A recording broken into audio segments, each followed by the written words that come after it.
ఇవాళ అతనికంటే గనుడు ఆచంట మల్లన్న అని నిన్న మొన్న బీఆర్ఎస్ నాయకులు ఈరోజు మాట్లాడుతున్నారు.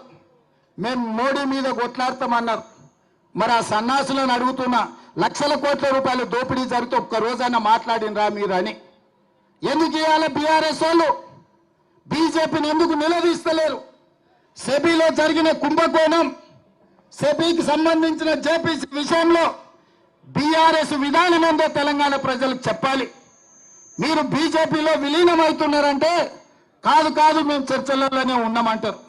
మీరు విలీనమవుతారో మీరు మలీనమవుతారో మాకు సంబంధం లేదు. ఇవాళ ఈ సెబీలో జరిగిన కుంభకోణం మీద కేసీఆర్ విధానం ఏందో కేసీఆర్ మాట్లాడాలి. ఇవాళ కేటీఆర్ ఎందుకు ఈ విధానాన్ని ప్రశ్నిస్తూ ఈ ట్విట్టర్ తిన్ను తన ట్విట్టర్లో పెట్టట్లేదు అని నేను అడుగుతున్నా. అక్కడికి వచ్చేది అక్కడికి రాంది ప్రతి చిల్లర మల్లర విషయంలో స్పందించే కేటీఆర్ ట్విట్టర్లో ఎందుకు ఈరోజు ఈ దోపిడీని, ఈరోజు అదానికి అధ్వానంగా ఈ దేశాన్ని దోషపెడుతుంటే ఎందుకు ట్విట్టర్ తిల్లు ఈరోజు మాట్లాడతలేరని నేను అడుగుతున్నా. టీఆర్ఎస్ వాళ్ళకి పట్టిలేదా? ఈ దేశ సంపద దోస్తుంటే బీజేపీకి అనుకూలంగా మీరు ఉన్నారని ఇది ఒక్కటే స్పష్టమైన సాక్ష్యం కదా.